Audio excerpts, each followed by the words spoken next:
Iran ने 48 घंटे का युद्ध लड़ने की पूरी तैयारी कर ली है। 48 घंटे में ईरान 200 मिसाइल फायर करना चाहता है। 48 घंटे में ही ईरान अब इजराइल को पूरी तरह खत्म करना चाहता है। ईरान ने इस युद्ध के लिए एक बड़ी तैयारी की है। इस तैयारी का वीडियो जब से इजराइल पहुंचा है तब से नेतन्याहू के सभी कमांडर बैकफुट पर नजर आ रहे हैं।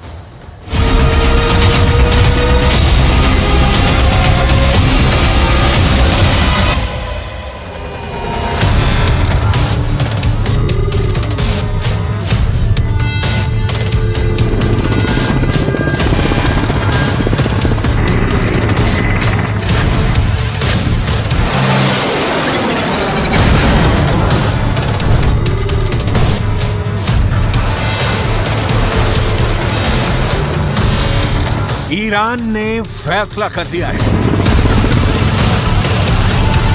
ईरान ने ताकत की नुमाइश शुरू कर दी है।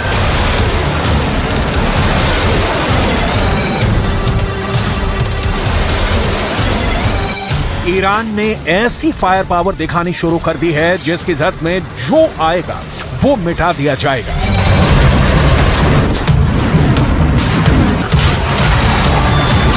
ईरान बताना चाहता है कि इजराइल से वो टक्कर लेने के लिए तैयार है, लेकिन क्या वाकई ऐसा है कि ईरान अब इजराइल से युद्ध करना चाहता है? क्योंकि गाजा से युद्ध निकलकर बाहर फैला तो खतरा तीसरे विश्व युद्ध का जताया जा रहा है, जिसकी आग में पूरी दुनिया जलेगी।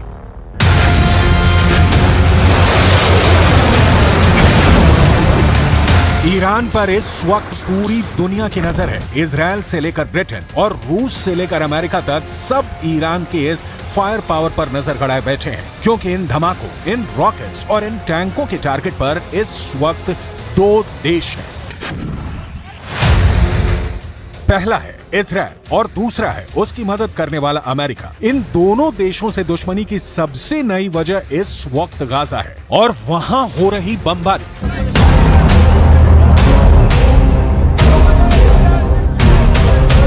गाजा में इजराइल की बमबारी की वजह से 8,000 से ज्यादा लोग मारे जा चुके हैं। कब्रिस्तान नहीं बचे हैं। लोगों को एक साथ दफनाया जा रहा है। गाजा की हजारों इमारतें इजराइल के बम से तबाह हो चुकी हैं।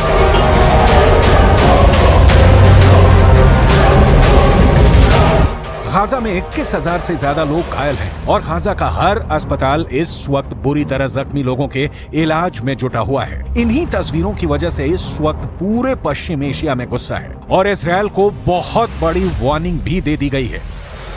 तुर्की ने कहा है कि इजराइल गाजा पर बमबारी वाला पागलपन बंद करे। राष्ट्रपति एर्दोआन ने कहा है कि अमेरिका के बिना इजराइल की सेना 3 दिन में ढह जाएगी। सऊदी अरब ने कह दिया है कि इजराइल गाजा में घुसने की कोशिश न करे, इसका अंजाम बहुत बुरा होगा।